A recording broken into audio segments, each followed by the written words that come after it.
It's a Denver Broncos game day, preseason game number 2. You won't see Bo Nix. You won't see plenty of starters. Doesn't mean that you won't see plenty of intriguing players and intriguing storylines.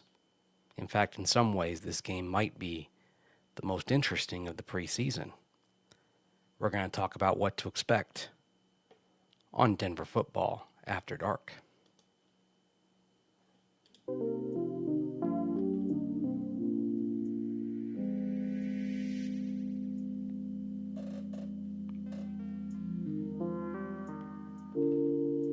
It's game day in the Mountain Time Zone. It's also not quite game day in the Pacific Time Zone, but you're going to get there soon. And it's not quite game day in Hawaii or Alaska. You'll get there soon as well. And you see Jarrett Stidham there, looming over the Denver skyline. It's his night. His day, his night. It'll be Sam Ehlinger's night as well. They'll be the quarterbacks manning the controls for the Denver Broncos on Saturday night. No Bo Nix. It'll be Bo Nix next week in New Orleans for 8 to 10 snaps. Sean Payton decided that the work in Santa Clara last week against the San Francisco 49ers and the work in the joint practices against the 49ers and Arizona Cardinals was enough. So that plus a little cameo against the Saints next week, that's going to be it for Bo Nix and plenty of starters. But like I said, we're going to see some interesting stuff on Saturday night. The only home game of the preseason. Howdy. And we'll turn the music down. For those not familiar, it's called night driving. I did a little night driving on the way back from Coors Field after the Rockies game, by the way. Rockies won 4-3. They delayed loss number 90 for another day. But yeah, it's preseason game number 2 for the Denver Broncos. And they take on the Cardinals. Jarrett Stidham will start at quarterback. You won't see many starters. But Sean Payton did say that some will play. And so that brings about the question, which ones? So, for example, where does he cut it off at wide receiver? Is the cutoff, say, at Cortland Sutton, and then you see Marvin Mims Jr.? Or does the cutoff go farther down? Is the cutoff past Marvin Mims Jr.? Is the cutoff past Devon Vele? Is the cutoff past Troy Franklin? Is the cutoff even as far down as, say, Trent Sherfield or Pat Bryant? I mean, these are all things that I'm curious about.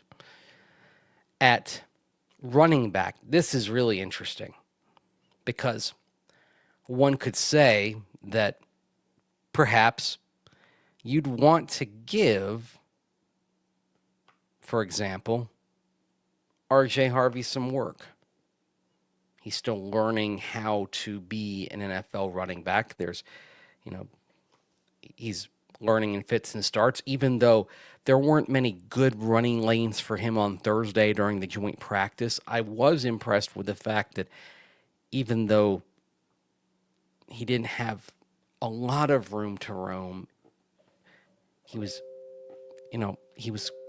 decisive in his cuts. Like, that really did impress me. He was, even though he didn't have the lanes, he's getting better in terms of when the creases are flashing open, you can see that, okay, he's committing to the cuts. He's being decisive with them. And then there was at least one play, for example, where he was engulfed because there's not a lot he could do.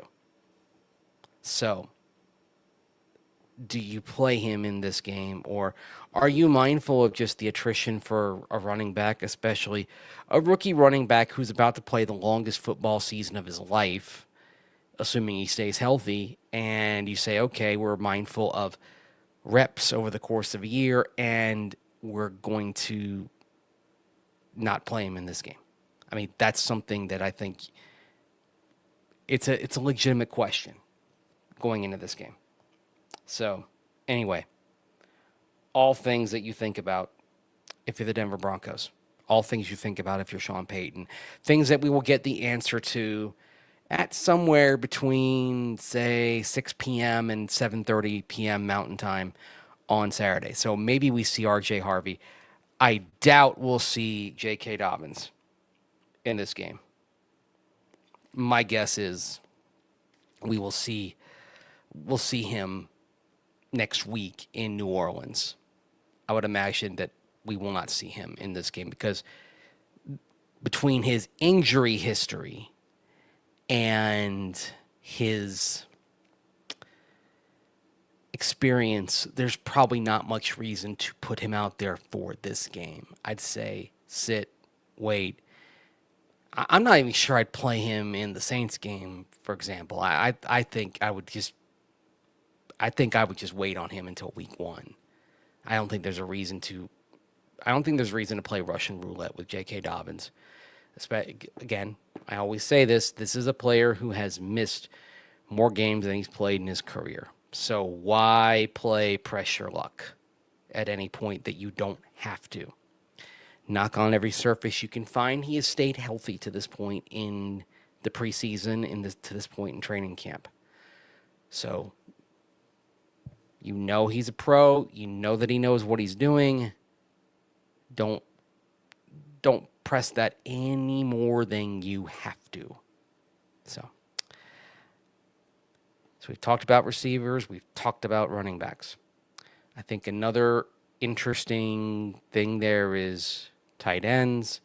Now, of course, at tight ends, you don't have very many guys. So probably the big question, you presume they won't play Evan Ingram. You presume they won't play Adam Troutman. Those two guys, I think you can probably put in Sharpie on the roster.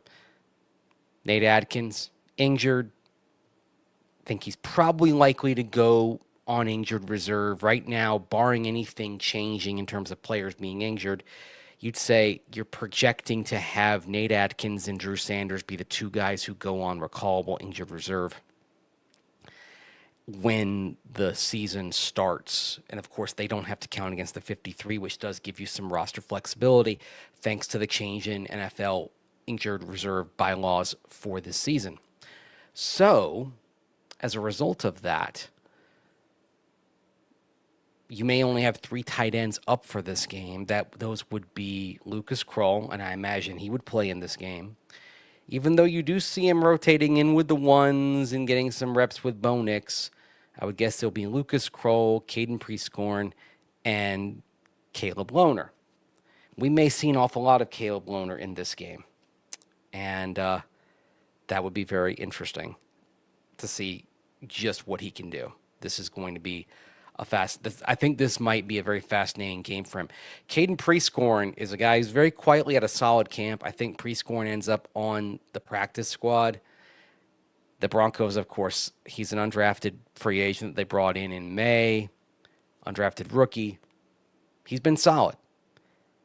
But I think somebody who will probably pretty easily pass through waivers at the deadline.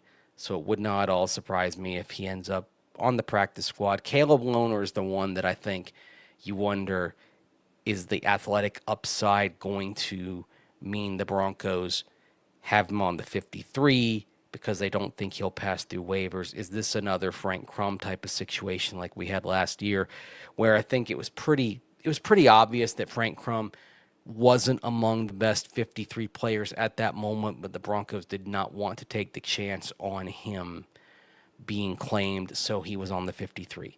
It'll probably be a very interesting conversation with Frank Crum this year to think, okay, do they make that same kind of decision with Frank Crum this time around, or do they, if they want to keep turning the page, but they think, okay, it's another year removed, maybe they do roll the dice on him and go to the practice squad. Because right now, if you look at the backup tackle situation, it seems pretty clear the two primary backup tackles are Matt Parrott and Alex Palczewski.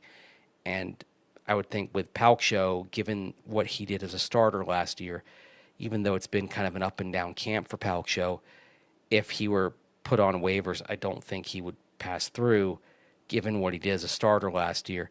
Matt Parrott's a vested veteran, so you could play the game with him of, put him on, have him released. He's not subject to the waiver protocol, so you could release him, put him on the practice squad, and then elevate him. But he's had a good camp. I don't think you're going to play that game with him. I think he's going to be on the 53. So I don't know if you carry 3 backup tackles on the 53 again for the sake of having Frank Crum on the 53. But that being said, you imagine Palkshow's going to play in this game, Parrott's going to play in this game, Frank Crum's going to play in this game. All those backups will play in this game. So all these things to consider. So Denver football after dark here on a Saturday morning, Friday night. I think it's Saturday morning pretty much everywhere around at least in the lower 48 and then beyond. It's also for you soccer fans. It's the opening weekend of the Premier League season in England. So I think Saturday morning, a lot of people are going to have their eyes on that as well.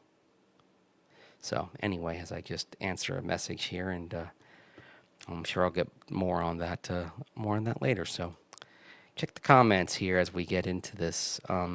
Nick Gargiulo making a case for his spot. Yeah, I think I may do a show. We're going to obviously do the post-game wrap very late in the wee small hours of the morning after preseason game number 2. I think I may do either Sunday or Monday my projected 53. I'll just give you a hint. I was going through my 53 on Friday night when I was sitting in the press box before the Rockies game when I was over at Coors Field. I had Nick Gargiulo on my 53. He's had a very good camp. I think he's played his way into one of the backup interior offensive line spots. And he's playing his way into somebody who may push for a starting spot at some point, maybe by next year. Really coming along, developing very nicely. Broncos rolled the dice on him on the waiver wire last year at the cut. He passed through, spent the year on the practice squad, and now you see the product of that year of development. He's come along very nicely. So, and Kodiak, I think you're right. I think the other interior spot on the interior O-line will go to Alex Forsythe. My guess is that you'll see perhaps Calvin Throckmorton be on the practice squad again. He's very much a candidate for that. I think they would also look to pass Clay Webb through waivers and have him go to the practice squad. I think he's very much a candidate, the undrafted rookie out of Jacksonville State as well. So, Caleb Lohner, I did discuss him earlier. I think that's a real question of whether they believe someone would claim him if he was on the waiver wire. Sean Payton talked about how they're going to take a look at a lot of factors, including waiver wire patterns coming out of the roster deadline over the years. They're going to look at things like, okay, what positions were claimed, what type of players were claimed, etc., when they make decisions. So make no mistake, when they are cutting the roster to 53, some of these decisions are going to be based on calculated gambles as to players who might pass through, and then keeping some players who they think maybe don't have as great a chance of passing through waivers. So there are going to be some roster gymnastic games played in terms of who they keep on the 53 and who they expose when they make the cut. So that's what I mean when I say it's not necessarily going to be the purely best 53 players who are on that roster when the Broncos get down to 53. Maybe it's a way of saying like the right 53. But they're going to be balancing some things like ability to pass through the waiver wire. They're going to be balancing potential as well.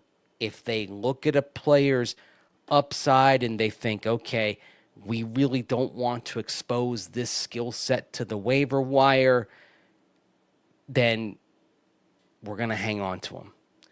It's also where the vested veteran thing comes in. And you think this is where Michael Burton, for example. Michael Burton is a vested veteran.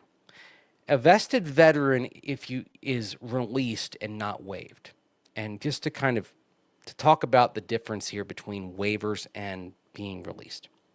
If you are waived, any team can claim you, and you have to go to that team.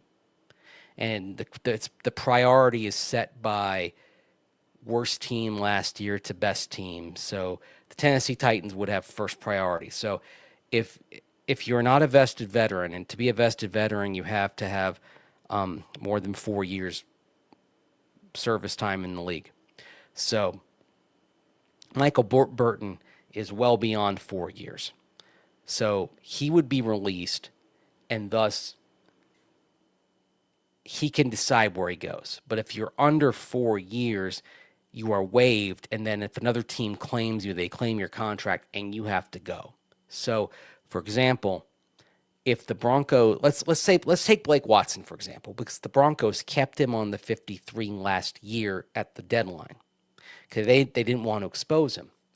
But they needed a roster spot around the Saints game.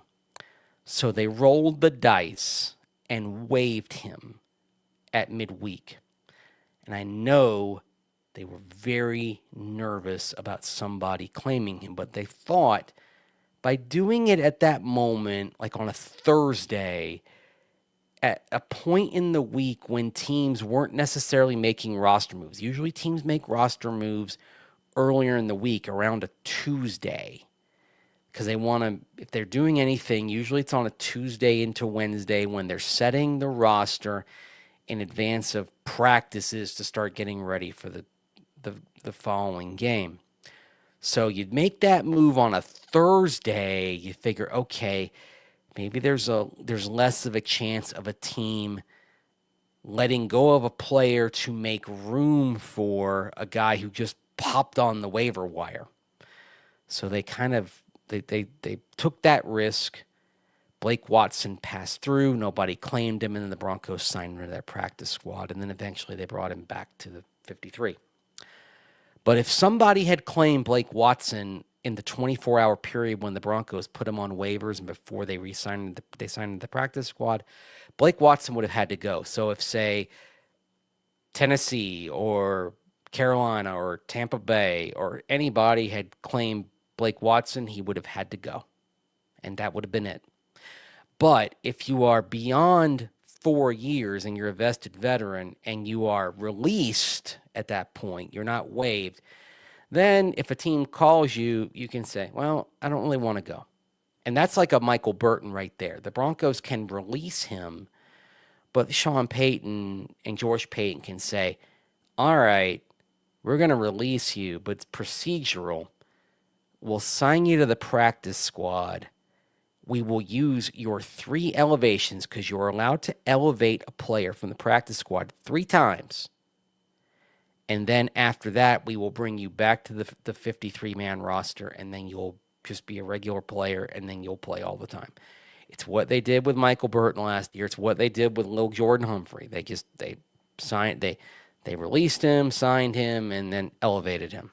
So these are the types of things that come into play, for example. So, like, it comes into play with Michael Burton. It's something to consider with, and I'll just throw a couple of names out here. There are players that it might come into play. Now, if the player has a guaranteed contract, it might sort of preclude that as well, because then if a player has a guaranteed contract and then they get released, and um, and then you re-sign them back, it actually means that you kind of get charged double because then you release them, and then you sign them back, and they're on a new contract, and you've actually got, believe it or not, a dead money charge for a player who's back on your roster. So, for example, they could not really do that with a Trent Sherfield, because if they cut him and brought him back, believe it or not, they would, if they cut Trent Sherfield and then re-signed him to the practice squad and brought him back, then they would actually have to have him on a new contract, and they would literally have a dead money. It would actually be a dead money charge for a player who was on their roster. So when I do my 53 player roster, Trent Sherfield is going to be on there because they can't play that game with him because his contract is guaranteed because of the way it's structured. So it's like there's some games that kind of go on here, but they can't necessarily do that with like a Trent Sherfield. It doesn't work out economically. But whereas Michael Burton,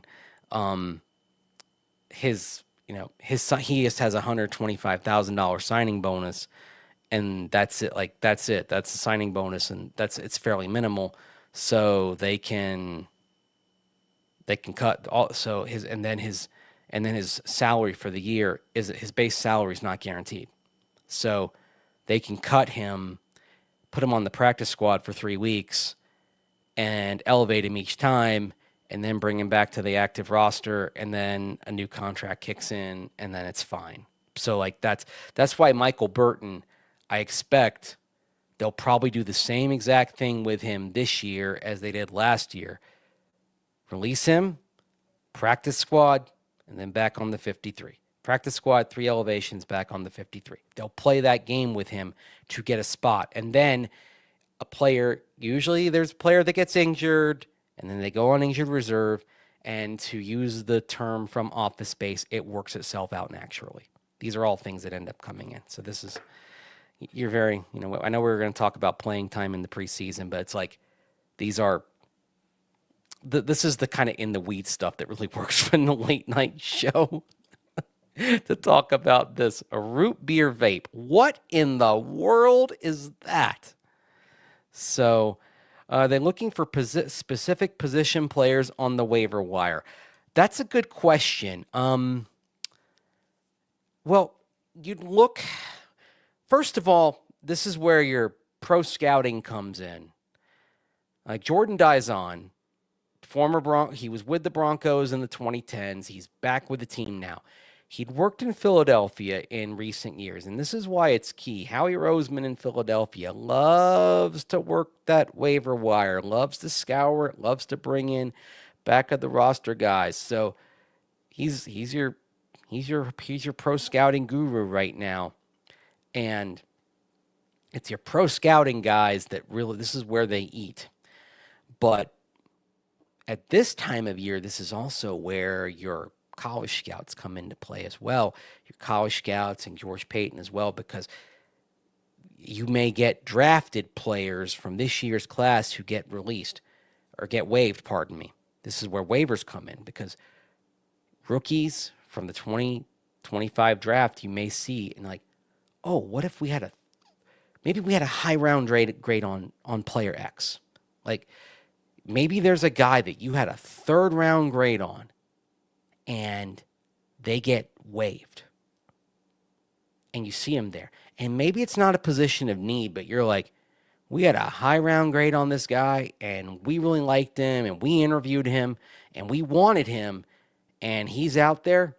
Let's bring him in. And then you're not worried about the position. You're just saying, okay, we want that player, right? That's something that can sometimes come up. But if you're looking at specific positions, Eric, I'd say probably one that may come up here would be inside linebacker depth. I mean, I think if I were sort of tossing something out here, if you saw perhaps a trade made before the deadline, if you were trading for somebody who was going to be waived, and you wanted to kind of guarantee that you got that player rather than risk them going on the wire and then you claim them, but then somebody who has a higher priority than you, which would be any of the 19 teams that had a higher draft position than you, just for reference. So just go back to the draft order, and those 19 teams that had higher picks than the Broncos in the first round, those are going to be the teams that have a higher priority on the waiver claim list. So you could say, okay, well, they could claim a player and then you wouldn't get that guy. That's how you sometimes see trades. Like, for example, remember 2 years ago when the Broncos traded good old Albert Okwuegbunam to Philadelphia. Hey, Howie Roseman, Philadelphia, right? Well, Philadelphia makes that trade because they've got a low waiver priority claim spot, and they know that if they want to get Albert O, if they put in a claim, they're not going to get him in all likelihood. So they make a trade with the Broncos to guarantee they're going to get him. One of the things I know Cecil Lamb and I tossed out one day on Orange and Blue today was, oh, what if you traded wide receiver depth for a backup inside linebacker since you're deep at wide receiver? That could happen. I mean, or you just trade depth at one position for an exchange, maybe you turn a 7th round pick into a 6th round pick. Remember the Broncos did that a few years ago with Trinity Benson. They turned a 7th round pick into a 6th round pick, right? The old George Payton special. Loves to move around with those back of the draft picks, right? Yes, a luck enthusiast BK is very special. Had to say that. So, all right, man, South Jersey, you are up late. So late is early. So late it's early. RJ Harvey playing, like I said, I would play him just because I want to get him some reps, but wouldn't be surprised if he doesn't. So, Madden 26 came out Thursday. Using your opinions for my cut downs. Oh boy, oh boy, oh boy. Okay, well, I'll have my 53 coming out here in a couple of days. My projected 53.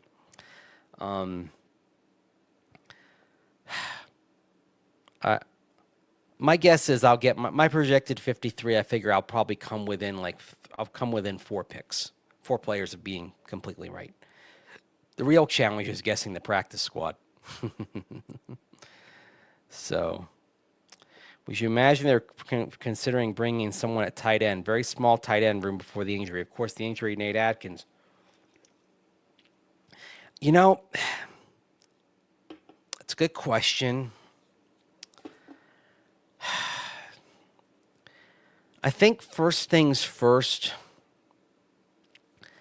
I think Lucas Kroll actually has a chance to stick in some capacity.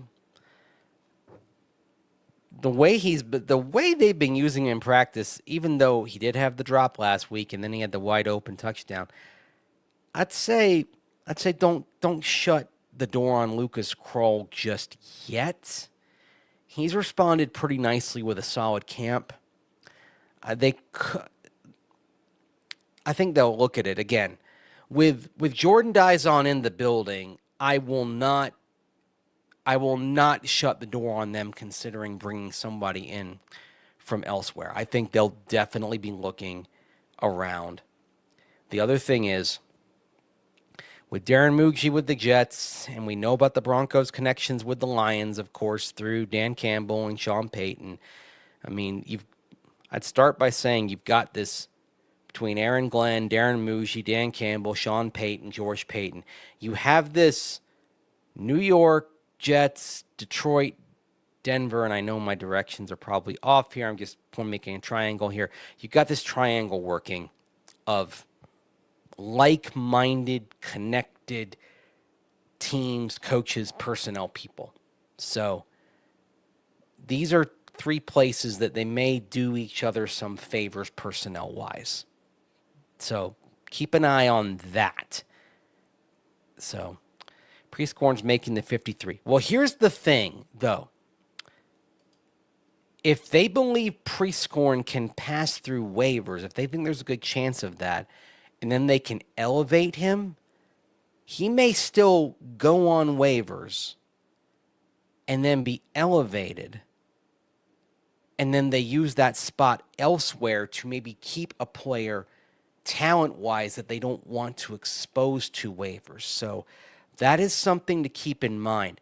If, let's say, there's a wide receiver whose talent they don't want to let out of the building, and they think maybe, okay, this guy isn't going to play right away, but we don't want to let that skill set out because we think that's going to be claimed, but we think that we want to see where this goes. Sort of like last year, Frank Crum, they did not want to let that skill set and that talent out. But he wasn't going to get a jersey right away because he was the fifth tackle. So they just went heavy at tackle. We talked about this possibly happening with Johnny Walker Jr. before he got injured, that they might have gone with 6 edges because they liked him a lot.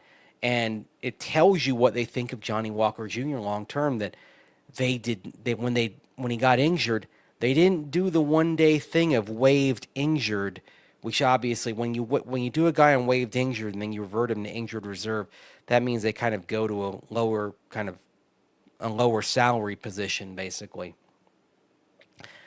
That didn't happen with Johnny Walker Jr. He just went straight to injured reserve, and that's it. That tells you kind of how they valued him anyway. They want to see where he goes. So that's something to.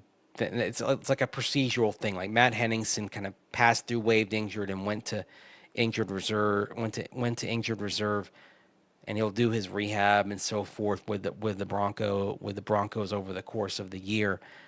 So, but they did, and the other thing also, it's a roster thing as well. So like with Matt Henningsen, they pass him through waived injured. The other thing it does is it gives them a roster spot in training camp. So they freed up that roster spot to sign Gregory Jr.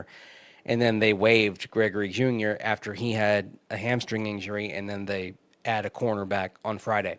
So it's all these roster games. This whole show, it started off talking about what to watch for in the Broncos-Cardinals preseason game, and now it has gone off the rails and it's become rosterbation show. So anyway, sort of how this thing goes. Is there a UDFA that has a chance to make the 53? I think the best bet is if I were going with 2 guys who do have a chance, I'd say Clay Webb if they go heavy at interior offensive line, and Karene Reed at inside linebacker I think those are the 2 best. If they decide also, if there's a talent they don't want to, or a skill set they don't want to let out of the building, and they say, okay, we don't want to expose this to waivers. Man, I could see them saying maybe they don't want to let Joaquin Davis out of the building. And like the vertical, the 4.3 640, the hands, even though he's incredibly raw, that's the one where I could see them saying maybe we just don't want to let those attributes hit the wire. That's one. That's kind of a dark horse where I could see them saying, oh, there's a team that might look at those workout numbers and might look at the fact that he actually has had some flashes in camp, and somebody might put a claim in on him. They might look at, guys 6'4", 6'5", with a vertical like that, with 4.36 speed, who think he's only had, by my count, like one really clear drop. I mean, most of the time when he just puts his hands out, when he plucks, it just like sticks. Like that's the thing, is like he'll put his hands out, like the ball just like adheres. It's like he's got Gorilla Glue on his hands sometimes. So anyway, if I honestly, like, if I were if I were doing the 53, like the guy that I might like say I don't want to let out of the building is Joaquin Davis, because I really want to see where he is in a year. I would love to have Joaquin practicing for a season and just see where we can go if we can polish that skill set, because he's got all those things that you can't coach. So, how concerned am I about Greenlaw? Quad injury in the spring, pulls up quad issue when he's covering J.K. Dobbins in training camp, coming off of the Achilles. That kept him from getting off on the field for very long last season. I am in the trust but verify mode. I am concerned. I think that is perfectly valid. I've got to see him get healthy and stay healthy. I'm skeptical. I have to be. I can't help it here. So, off season went pretty quick. Last year it dragged. Yeah, I think it goes quicker when you've got expectation. I think that's sort of how it feels. I miss Alberto for no other reason. Listening to game callers trying to pronounce the last name. Oh man, do you remember Kevin Harlan in that game in New England in 2020? And he pronounced his name about like 5 different ways. It was painful. And Kevin Harlan is a great announcer. And for the life of him, he could not get Alberto's name right. It was excruciating that day. You're like, come on. Poor guy. Our success predictions are predicated on Greenlaw being healthy. Can we be elite without him or not? I'm not sure. Yeah. And that run D was terrible in December. That is fair. But here's the thing. They are getting Alex Singleton back. So that's going to help. Somebody who can at least keep things from getting worse. Yes, I mean, does Albert Singleton have a fair amount of drag tackles? Yes, but Alex Singleton does prevent things from exacerbating. That is a skill in and of itself, that he can mitigate damage. He contains damage. That matters too. And if you've got the defensive line, DJ Jones is coming off a great season. You're adding Savion Jones to the mix. This defensive line coming into its own, it'll be a very good 5-man rotation. Whatever combination you have, Alex Singleton operating behind that for what you hope is a full season should be positioned operating cleanly without many guards getting to the second level. Operating cleanly, he should be positioned to do very well. So I think having him will help, because remember, it was not having him as well that caused problems too, and you're going to have him out there. So don't underestimate that too. So wasn't expecting such a big crowd in the middle of the night. Well, it's Broncos country, man. It's all over the world. And people are excited. People are excited about the game. Safety could be a sneaky ad with a PJ Locke contract. Yeah. And Sean Payton keeps talking about special teams making a difference in terms of who's going to be on the roster at backup safety. And Sam Franklin is a core special teamer. And J.L. Skinner. J.L. Skinner is, according to Darren Rizzi, core 4 special teamer when I asked him about Skinner on Wednesday. So that's something to bear in mind. And Skinner plays with his hair on fire in that phase. And I thought it was interesting that Rizzi talked about scouting Skinner coming out of Boise State as well, and some of the traits that he liked about him then. So Skinner's been a guy who's been on his mind for a while, and now he gets to coach him. So there's kind of some genuine excitement about getting to work with him and work with that skill set. So bear that in mind too. So anyway, estimate possible trade. That would be interesting. I do think either Estime or Watson, one of them ends up on the 53. And also in terms of like waiver wire and passing through waivers, this is where I keep coming back to the whole notion that Tyler Bidet has a better chance of passing through waivers probably than a Blake Watson, because Bidet is 3 years removed from his draft class, Watson 1 year. So Bidet may be your most likely RB3, and yet he could be waived. And yet Jaleel McLaughlin might be change of pace guy and not necessarily RB3, and yet Jaleel could end up being on the 53. Jaleel McLaughlin, if he's waived, I think there's a very minimal chance he gets through the waiver wire because he's played all but one game the last 2 years. He's been in his role reasonably productive.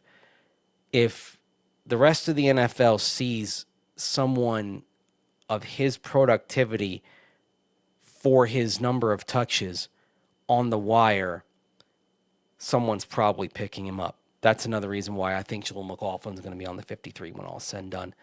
So I know I'm not sure everyone agrees with me on that, but that's just my sense of where things stand for Jaleel McLaughlin. Having a good day on Thursday probably didn't hurt him either. So anyway, Denver football after dark here on this Saturday morning. I think we need another quality linebacker and just play Dre Greenlaw when sufficiently healthy. Yeah, but where are you going to find that guy is the problem. You can't. You're not just going to go out to the other guy tree out back. When Mike Shanahan would say, "Get another guy," you go out to the tree and pluck one. You're not. I don't know if you're going to pluck an inside linebacker at this point who's going to really help you. So, you kind of have to. You may have to ride what you've got here for a bit. Sometimes there's a quote that John Fox used during injury-plagued seasons. I remember this particularly with the 2009 Carolina Panthers, and he would say, "No one's coming to save us." Sometimes that's the case. There's just not a great solution out there. And in fact, actually now is the best time to find even a minimal solution, right? As in someone who might be waived or released by a team that has a surplus. This might be your best chance. This is in the next 10 days before the cut to 53. And then if you can't find it now, then it probably is just scratch and dent pile veteran. I mean, maybe are you talking about, Quan Alexander again, right? I mean, that sort of thing. So you think George and Sean have their eyes set elsewhere when teams cut rosters? I don't think it's them specifically. I mean, George a little bit, but this is Jordan Dizon and the pro scouting department. This is where they do their work, and they'll bring their recommendations. It'll be knowing what type of player that Sean would want skill set wise, and then they go and they check it out and they come back and say, okay, here are some players who might fit the bill. This is where you trust your staff. This is why you have a director of pro scouting and you have pro scouts. This is what they're paid to do. It's teamwork that makes the dream work, because the coach has got to focus on their job and the GM's got to supervise the whole thing. And yeah, again, this is also where college scouts come into play, because if you've got rookies that are hitting the wire here, and even position coaches come in as well, because rookies hit the wire. And if the position coach had a good interview with a player and a college scout had a good evaluation on a player, and you go back to your draft board, and like I said, if there's some guy that you had a round 3 grade on and they're on the wire, maybe you find out why they got waived and if something happened. But if your intel just says, oh, we had a round 3 grade and maybe they just didn't fit schematically or whatever, then bring them in. And you're not thinking about position at that point necessarily. You're thinking about talent. You're always thinking about adding talent, the best material you can find. And then you worry about making the pieces fit elsewhere. Just all in terms of overall roster construction. But sometimes you're just thinking about getting the best overall talent and making it work from there. So, anyhow. You think they should trade 2026 fourth to bring Greg Dulcich back? No. And that would be, I'm sorry. Dulcich is in the last year of his contract. And also, here's the thing with Adkins. Adkins is a blocker. Do you want to bring Dulcich back, who struggled as a blocker? I respect you, Kodiak, but let me just say, as far as that, a fourth round pick, that's way too much. That I'm sorry. Respectfully, I think that's stupid. I'm sorry. I can't help but laugh at that. I'm sorry. Are you? I'm sorry. I don't mean to laugh. That's just. I'm sorry. No.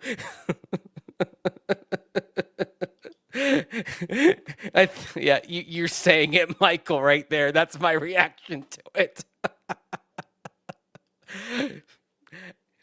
Or as I'll say it the way Rod Smith when I walk up to Rod. This was the little dance that Rod Smith and I had when he played, and I'd ask him if he had a couple of minutes for an interview. Back when he played, hey, you got a couple more minutes to ask you a couple more questions. Hell no!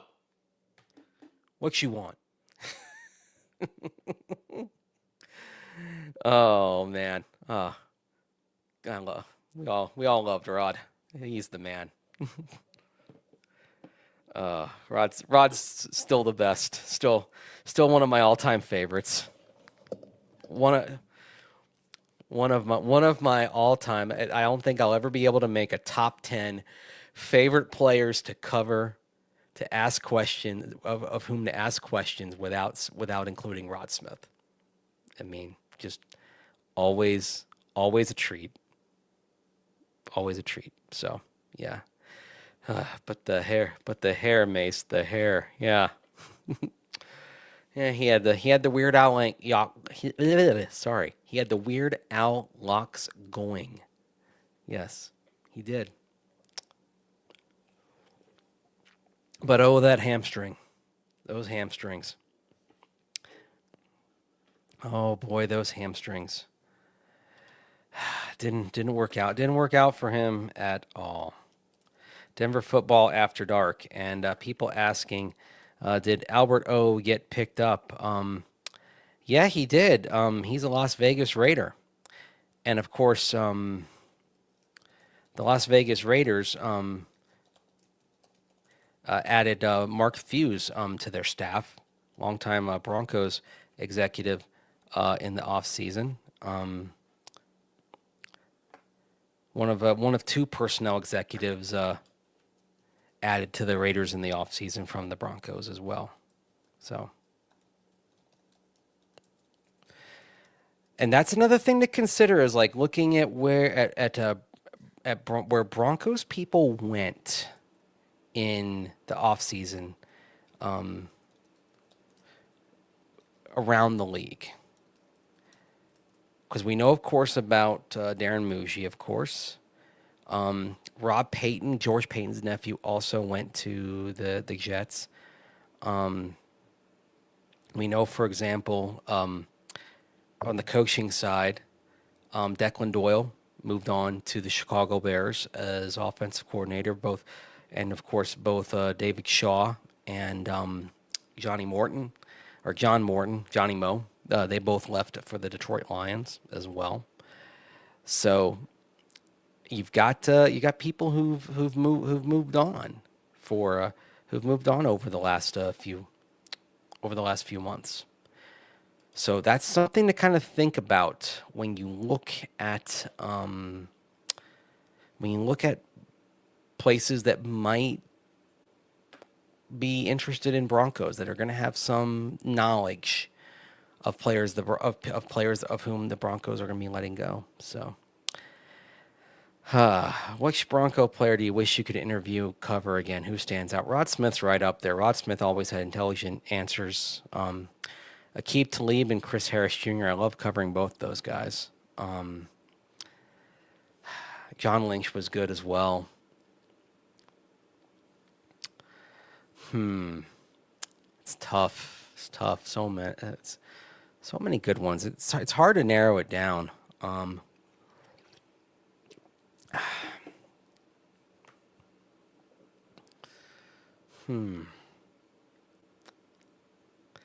like Brian Dawkins too. He was good back when he was here.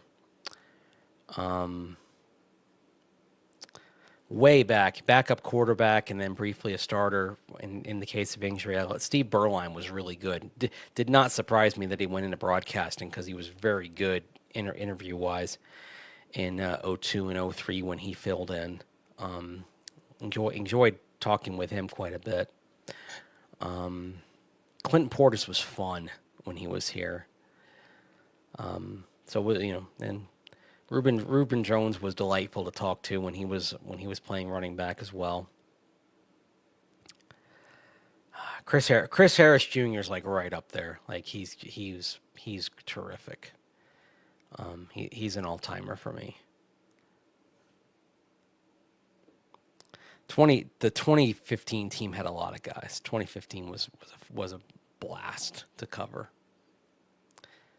Just a fun team. Fewer and fewer dominant inside linebackers. Well, part of it, honestly, is you see first of all, positional value is worked against off-ball linebackers as well. You see fewer of them drafted early. Think about it also, like when you watch teams, some teams when they go nickel and they go dime, some of them more, you see some teams that go nickel and they'll take a linebacker off. They'll take a linebacker off the field or two linebackers off the field. They'll choose to continue to go heavy up front, go with their standard defensive lineman up front, and then they'll go light at linebacker. And so what happens then is you end up with linebackers who end up playing 55% of the snaps. I mean, and this has been going on for a while. I remember, for example, when the Broncos, they were still a 4-3 team, say 2012, for example, and they bring in a guy like Keith Brooking, a veteran, former Falcon, comes in, and Brooking plays, I think, like about 50% of the snaps because he just comes off the field when they go sub. And, of course, this is back when your nickel is starting to become your base effectively, right? And so that's with a lot of teams, what you start seeing is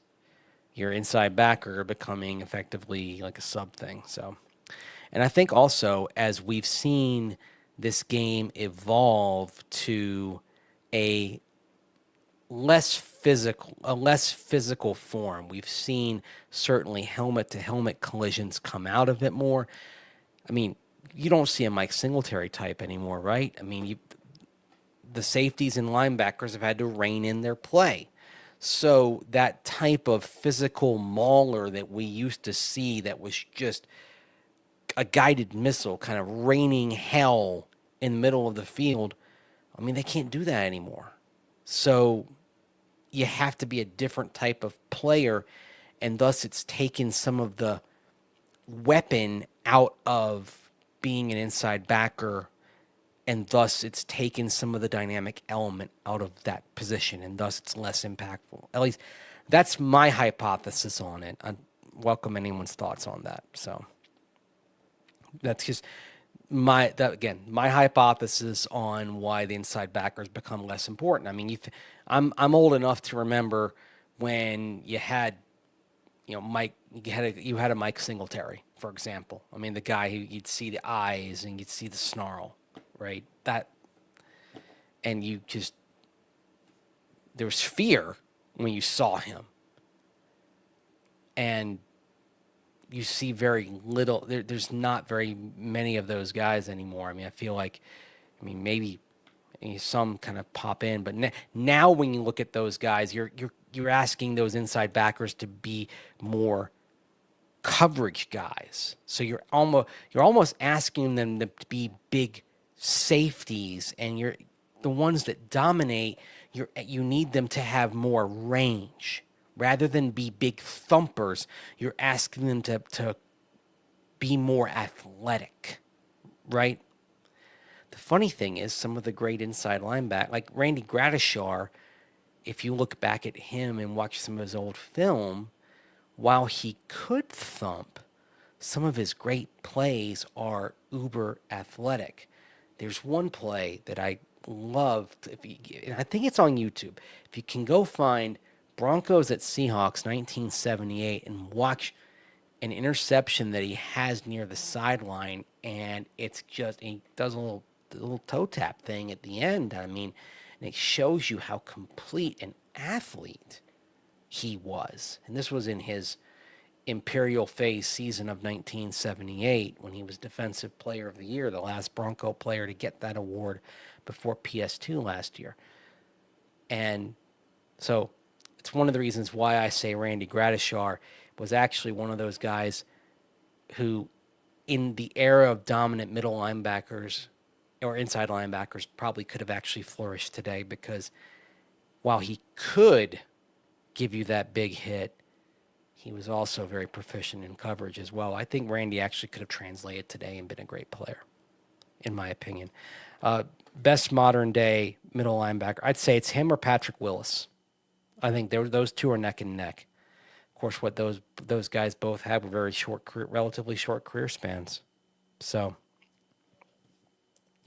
the funny thing with Patrick Willis, of course, is I thought the 49ers had the perfect successor to him in Chris Borland out of Wisconsin. And remember, he had a great rookie season for the 49ers. And then after his rookie season, he retired because of concerns about head trauma. And he walked away. And like that, his first year, I think he was all rookie, if I'm not mistaken, for the 49ers. It looked like they'd found the successor, and then he walked away. So, and that was 10 years ago, right? Ray Lewis, last of a unique player, sideline to sideline, fill the gap quickly. Yep, very true, very true.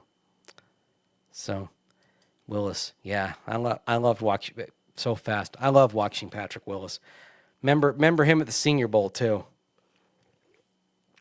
Gonna get like Cecil Lammey. I'm just like talking like Senior Bowl. By the way, since I did say I was going to talk about what to watch for in the preseason game, I'm just going to go to the defense really quick. I did mention safety, so keep your eye on special teams, because that's going to determine playing time and who ends up sticking at safety. So watch what Sam Franklin, J.L. Skinner, Keidron Smith, Devin Key, Delarian Turner Yale, watch what they do on teams. A big hit could end up making a difference there. I would also say what to watch in the preseason game on the defensive side. I wouldn't be surprised if the Broncos keep 7 defensive linemen on the 53, but the battle royale right now, I think, is between Jordan Jackson and Eni Wazirike. If they keep 6, they're battling for one spot. But I wouldn't be surprised if both stick and both the two of them end up making it. So watch that. Inside linebacker is interesting as well. Does Lavelle Bailey hang on to a spot? You got you got Jordan Turner, JB, you got Karene Reed. Those 3 guys are all battling there as well. I think edge rusher is pretty well set with beyond Coop and Nick Benito. I think you'll see D'Andrea Tillman, Jonah Ellis, Q Robinson all on the 53.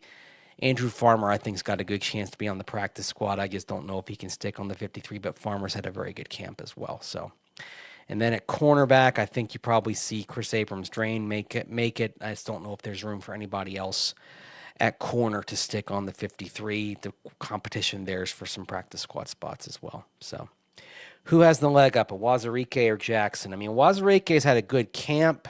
So has Jordan Jackson. I mean, Awazarake's flashed very nicely in camp. Jordan Jackson, I thought, had a really good day in that joint practice against the 49ers. Jordan Jackson definitely, I mean, Jordan Jackson was ahead of Awazarike last year.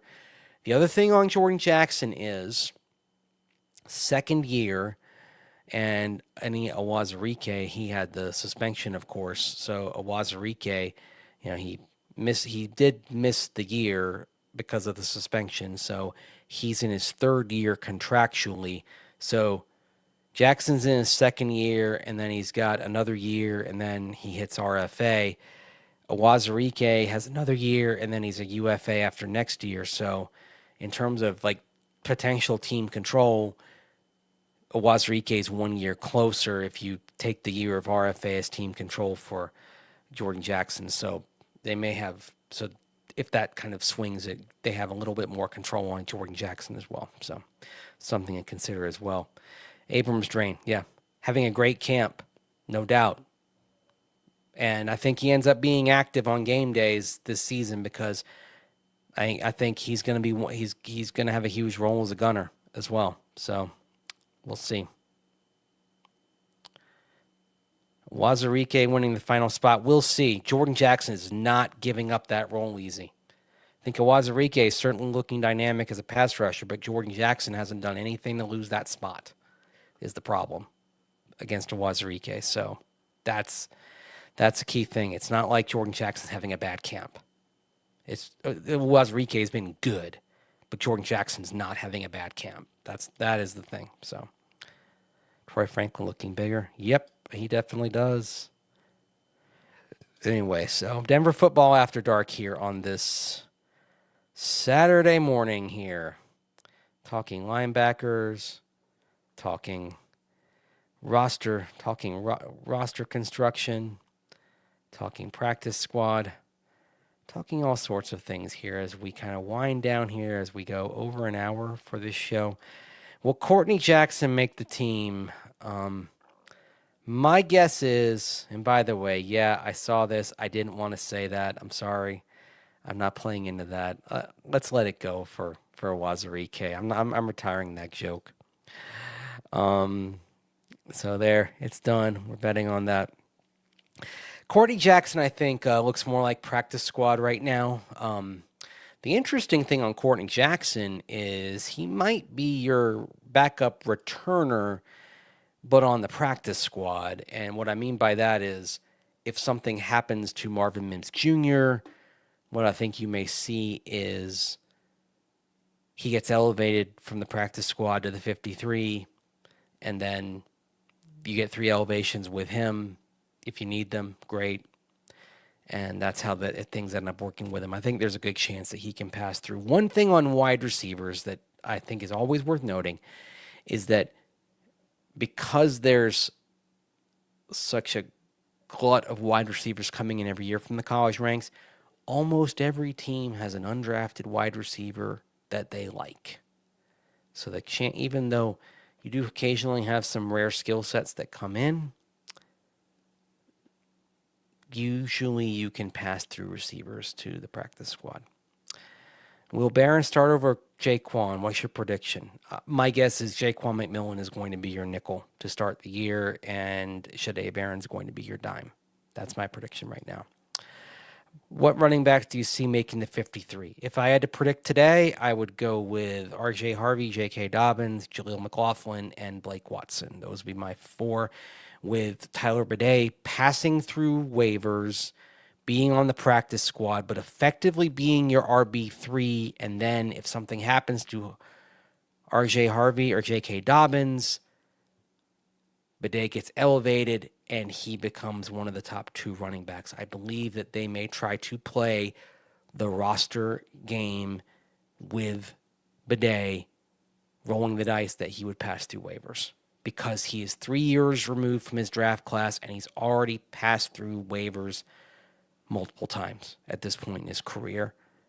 I think they will take a calculated gamble and see if he passes through waivers again. there are going to be decisions like that probably made where they look and say, okay, what are the chances of player X, player Y passing through waivers? So, and let Estime walk. I don't know that they're going to keep both Estime and Watson on the 53, both second-year backs. And it's not that Estime has looked bad, but I think Blake Watson's looked a little more dynamic. Also, Blake Watson has a joker skill set. And we know Sean Payton likes his joker type of guys. Converted receiver. And, I mean, going all the way back to rookie minicamp 2024, talked about him having some joker traits. He is the most refined pass catcher in that running back room, is Blake Watson. And when they've done their running back on linebacker drills, pass catching drills, that has really showed. He is the best and most skilled pass catcher among the running backs. And that's going to count for something, I think. So that's why I'm going to guess Blake Watson's on the 53. He's had some dynamic runs. I mean, just look last week. I mean, there is a spark to him. And the thing you're also seeing, to his credit, he's not dancing. He is much more direct. And when he is direct and he is making a sharp cut and he's accelerating fast, you see that speed flashing as well. So I think Blake Watson's on the 53. Johnny Walker Beavis, he got injured. And in fact, we did see him near the practice field a couple of days ago. He's got a boot on his foot, and he was on one of those rolling scooters with his leg up. So he's on injured reserve. His season's done. So Johnny Walker Jr., he's still with the team, still with the club, but he's injured in a boot. He's on one leg, scooting around. Look for him to be back out there next year. So he's just out for the year. That's the deal with him. So, and Blake Watson, kick return with Mims. And this is another thing on running backs and who the backup running back ends up being. Watch what happens on kickoff returns as well.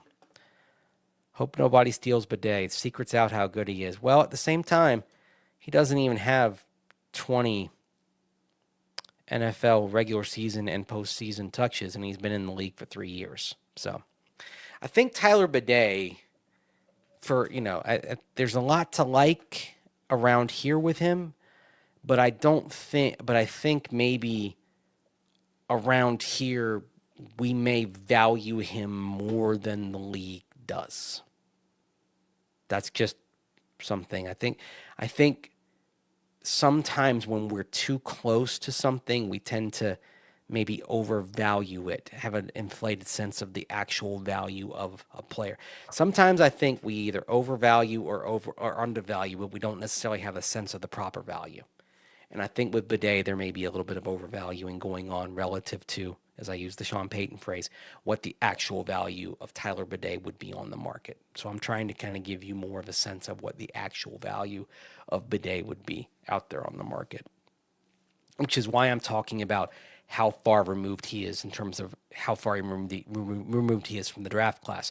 A running back who's been exposed to waivers and passed through waivers multiple times, as many times as he has, who is 3 years removed from his draft class, who does not have 20 career touches to his name, there's probably a very good chance he's going to pass through waivers again. So anyway, that's just my take on it. So anyway, heard his name mentioned on other teams' podcasts. Other teams' podcasts. Are other teams' podcasts being run by their personnel departments or by fans? If they're being run by other teams' personnel departments, then I would put some stock into it. Anyway, that is my take, respectfully, Ignacio. So, listen to the 49ers feed. last week while I streamed, they were very impressed with Watson. I think the other thing is also, I know Sean Payton is impressed with Blake Watson as well. And part of that goes to,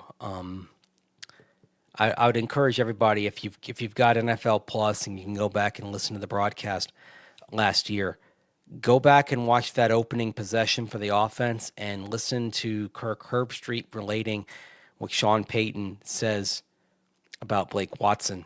And that was really interesting to look back on, and how Herbstreit was relaying the compliments that Sean Payton had for Blake Watson.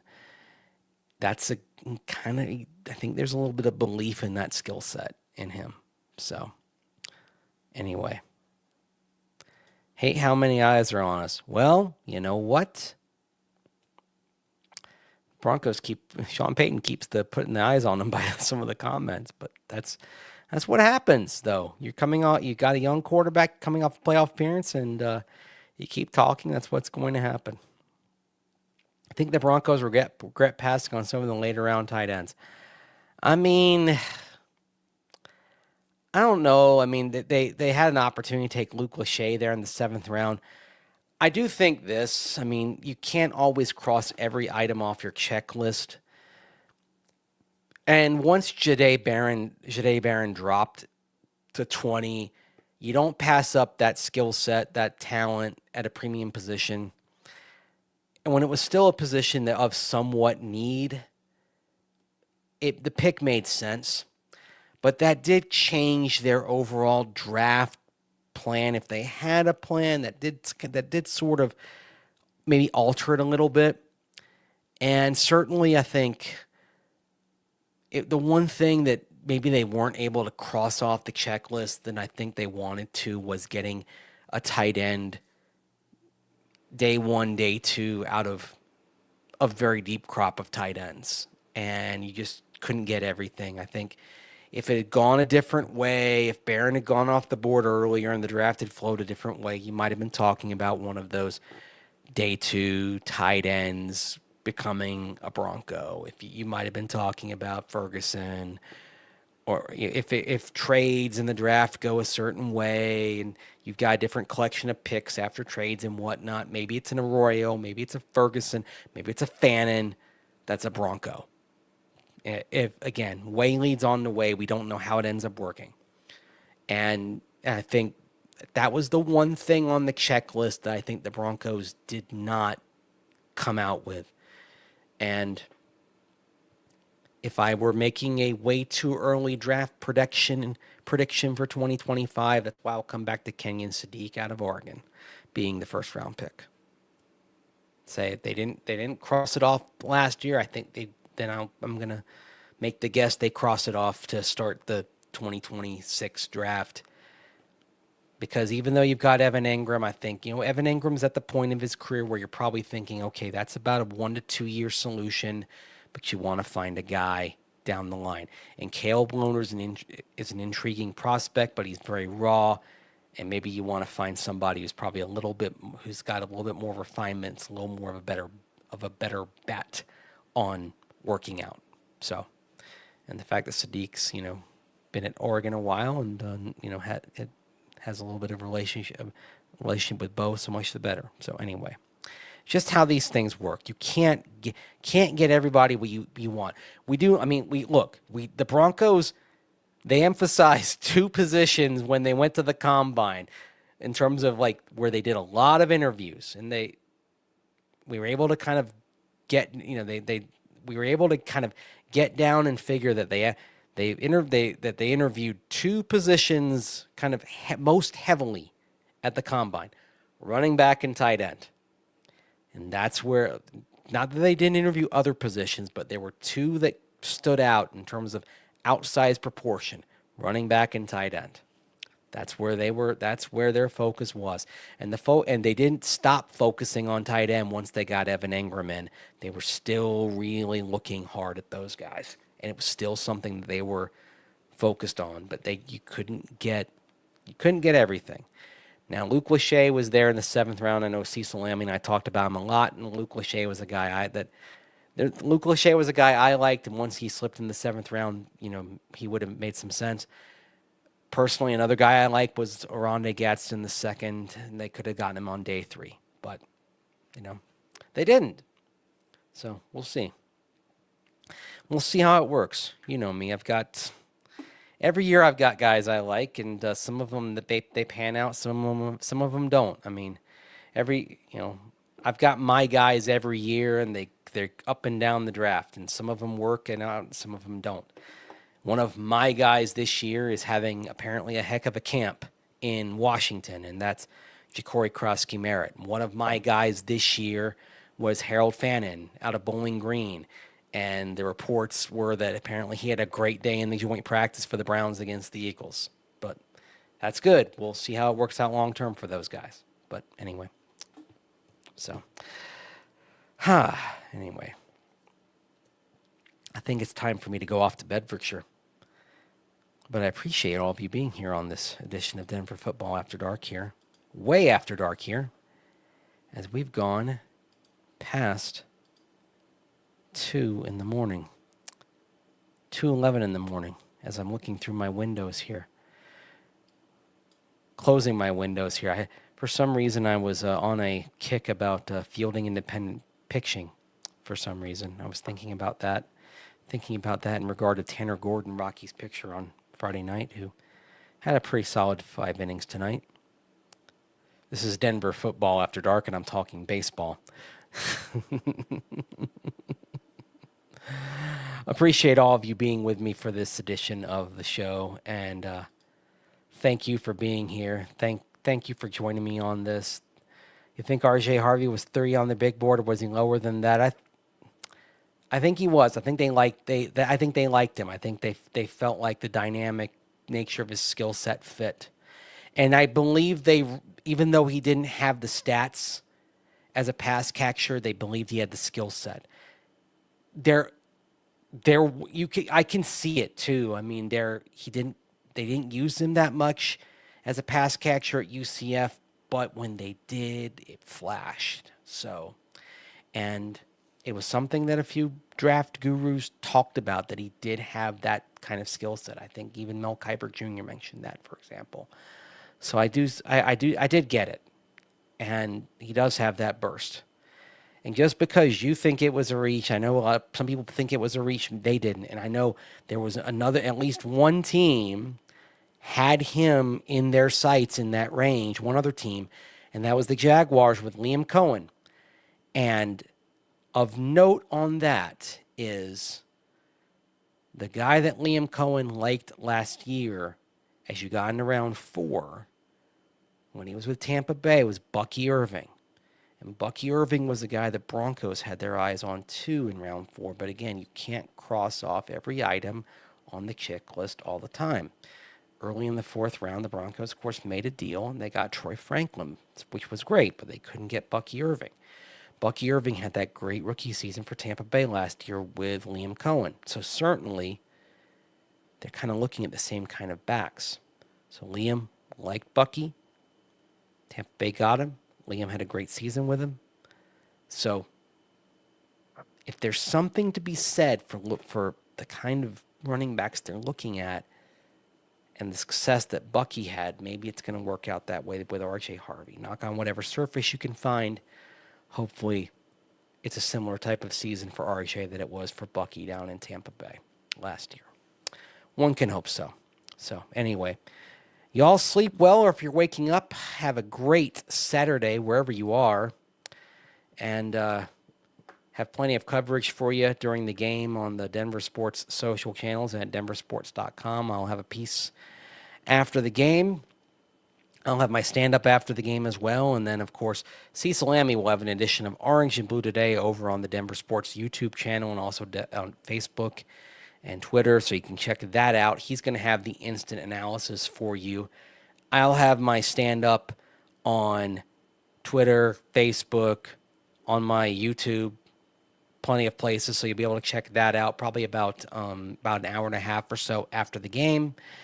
And then I'll have a written story focusing on an angle from the game, and then I'll be here at some point deep in the night to break down everything that we saw in that game and talk more about it here on Denver Football After Dark. So we'll have a lot to talk about from this game, I think, and we'll probably maybe have a little bit clearer of a picture on the back end of the roster probably after this game, which we'll learn some things from this game, I imagine. So anyway, appreciate you guys coming and appreciate all the kind words that you've had and all the support that you have for me on this. It means an awful lot for you to be joining me here in the wee small hours of the morning. So this is Denver Football After Dark for a Saturday morning, a game day morning as the Broncos prepare to face the Arizona Cardinals.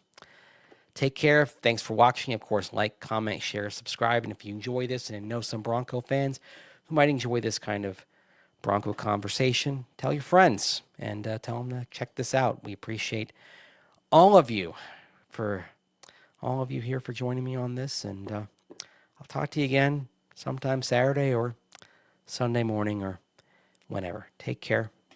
Thanks for watching. Have a good day, everyone.